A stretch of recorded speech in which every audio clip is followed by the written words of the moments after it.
আজকে কোথায় এসেছিলেন এখানে? নুরুল হাসান কলেজ ইমরান প্রতাপ গলকাড়ির শোতে।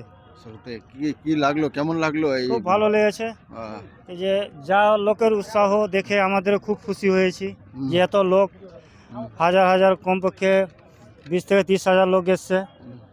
আমরা খুব খুব মানে আমাদেরকে আনন্দ হয়েছে যে এত লোক এসছে মাহতাবের প্রচারে বা ওর হয়ে। এর জন্য আমরা খুব সব যতগুলো লোক এসছে সব হাত উঠিয়ে মাহতাব শেখকে আশীর্বাদ করেছে যে সামনে আমাদের 23 এপ্রিলে ভোট আছে, সবাই একদম বিপুল ভোটে জয় করবেন। সবাই প্রতিশ্রুতি দিয়েছে যে আরও সবাই উৎসাহ আছে, মা বোনেরা ওরাও বাড়িতে খুব উৎসাহ আছে। ওরা খুব কম প্রকার এসে এখানে এসেছিলেন, তো ছেলেরা বেশি ছিল।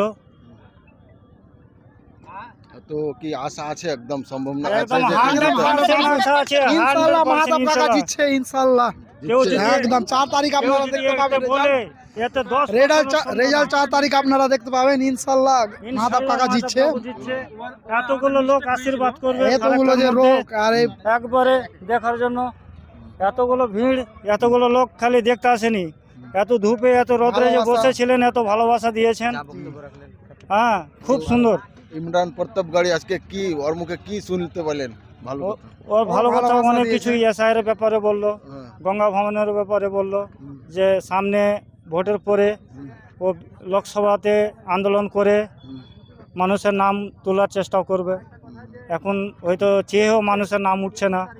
বিজেপি আর টিএমসি মিলে যে অত্যাচার করেছে মানুষের ওপরে, সামনে ইলেকশনে মানুষ দেখিয়ে দিতে চাইবে যে ওরা কি করেছে। ধন্যবাদ। আপনি কিছু বলবেন? আচ্ছা, ঠিক আছে। আপনার নাম? ওই যে কেরাউল শেখ আমার নাম, ফারাক্কা বিধানসভায় পড়ে আমার বাড়ি। তো আমি বলছিলাম যে আগামী যে 2021-এর চুনাওটা হয়েছিল, ওটা মিস্টেকের কারণে আমরা তৃণমূলকে জিতাচ্ছিলাম। মমতা দিদি আমাদেরকে ভয় দেখিয়েছিল কি এনআরসি হয়ে যাবে, তোমরা আমাকে ভোটটা দিও।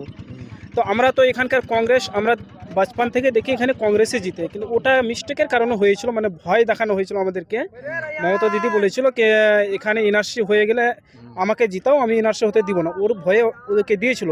এবার তো এনআরসি এসআইয়ের তো মমতা দিদি রুখতে পারলো না, ওকে আমি এবার তো ওকে ভোট দেওয়া যাবে না। কেন? উনি তো কিছু কাজ করতেই পারে না। মুখ্যমন্ত্রী হয়তো কী করছে, মুখ্যমন্ত্রী হয়ে তো উনি এসআই রুখতে পারলো না, তো কার উপরে ভরসা করবো আবার? তো আমাদের যেটা পুরনো পার্টি কংগ্রেস, ওটাই আমি ওকে ভোট দেবো, ব্যাস এটাই আমাদের এবার ইচ্ছা। কারণ 100% এবার আমার মাহতাব কাকুই আমার জিতবে এবার। ধন্যবাদ। ফারাক্কা বিধানসভায় একটা ঐতিহাসিক জনসভা হলো, সাথে একদম হাজারো হাজারো মানে লোক এসে উপস্থিত হয়েছিলেন। আর সঙ্গে এখানে উপস্থিত হয়েছিল ইমরান প্রতাপগড়ি। তো আমার সঙ্গে রয়েছে মাহতাবদার ছেলে, যে এখানকার প্রার্থী রয়েছে, তার সঙ্গে আমরা কথা বলবো, দেখে নেবো, বুঝে নেবো আজকের যে জনসভা হলো কেমন লাগলো বলেন। আপনাদেরকে কেমন লাগলো বলেন সবাই।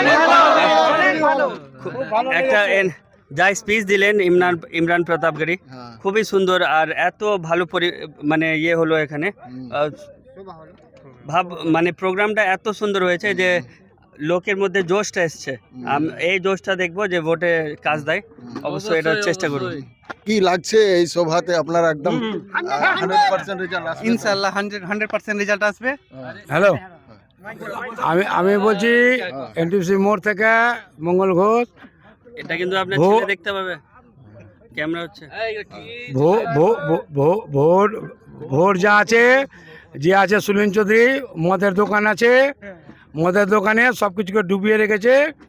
এবার আসছে আমার দাদা, আমার দাদা আসছে। এবার দাদা আমার জিন্দগিতে কোনো লাইফে দাঁড়ায়নি, এবার প্রচুর এদিক ওদিক করছে। আমার দাদা খাটাখাটি করছে, ভগবান করুক, ইনশাল্লাহ করুক। এইবার জানে আমার দাদা লাইফে আসুক।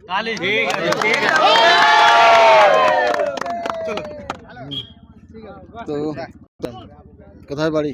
ঘোড়াইপাড়া। ঘোড়াইপাড়া। কেমন লাগলো? এই খুবই সুন্দর লাগলো, খুবই সুন্দর। মানে ভাবা যায় না যে এতটা লোকজন মানে মাহতাব কাকুকে মানে চাইবে আর কি, একদম জিতবে আশা আছে যে কি বের হয়ে একদম 100 একদম অবশ্যই জিতবে।